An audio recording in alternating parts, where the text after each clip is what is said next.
देख रहे हैं हिमाचल न्यूज 24/7।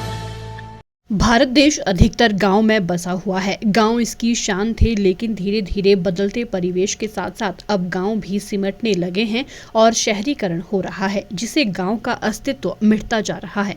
बदलते परिवेश पर आधारित एक पुस्तक लिखी गई है। भूप सिंह रंजन द्वारा लिखी गई पुस्तक गाँव को गांव रहने दो में गांव के जीवन, रहन सहन और परंपराओं, रीति रिवाजों पर प्रकाश डाला गया है। शनिवार को इस पुस्तक का विमोचन किया गया। इस मौके पर सेवानिवृत्त प्रशासनिक अधिकारी श्रीनिवास जोशी मुख्य अतिथि के रूप में उपस्थित हुए। इस मौके पर भूप सिंह रंजन ने कहा कि गांव की उन्नति होनी चाहिए, लेकिन उन्नति की आड़ में जो परंपराएं, रीति रिवाज खत्म हो रहे हैं वो नहीं होने चाहिए। आज शहरीकरण हो रहा है और गांव अपना अस्तित्व खोते जा रहे हैं। उन्होंने कहा कि उनकी ये किताब इसी पर आधारित है और उनकी इस किताब में गांव के संरक्षण पर बल दिया गया है। ये पुस्तक हिंदी भाषा में मैंने की है और सारा परिचय इसमें एक मुझे अनुभूति ऐसा लगता है कि हम गाँव से सारा भारत देश गाँव में बस रहा है। ये कोई हिमाचल के संदर्भ में नहीं है।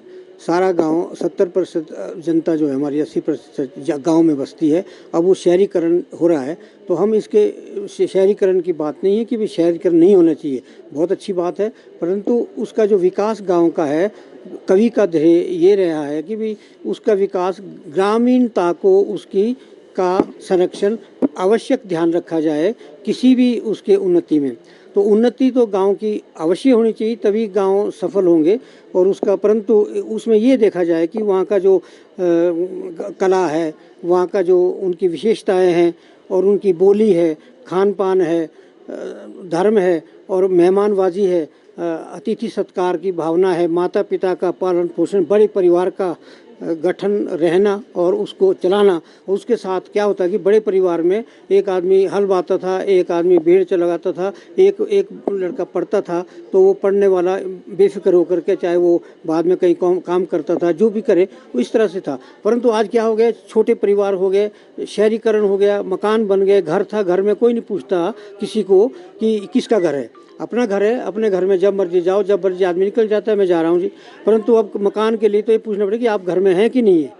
तो ये मेरा कंसेप्ट एक इस नाते से था, गांव को गांव रहने दो, इसको एक बड़े परिप्रेक्ष्य में देखने की आवश्यकता है। पाठकगण का मेरा ये, उसमें मैंने अपने परिपत्र में आग्रह भी किया है कि इसको संकीर्णता में नहीं लेके गांव को गांव ही रहने दो, गांव को गांव रहने दो, पर उसकी अस्मिता को गांव रहने दो, परंतु जो उसका विकास है, उसका परवरिश है, उसको ग्रामीण वातावरण के अंदर ही करा जाए तो ज़्यादा उपयुक्त होगा, अच्छा होगा, हमारा देश जो सबल रहेगा। वहाँ की जो जैसे मकानों का कार्यक्रम है, आज एयर कंडीशनिंग हम यहाँ पर करते हैं। हिमाचल न्यूज 24/7 के लिए शिमला से लक्ष्मी ठाकुर की रिपोर्ट।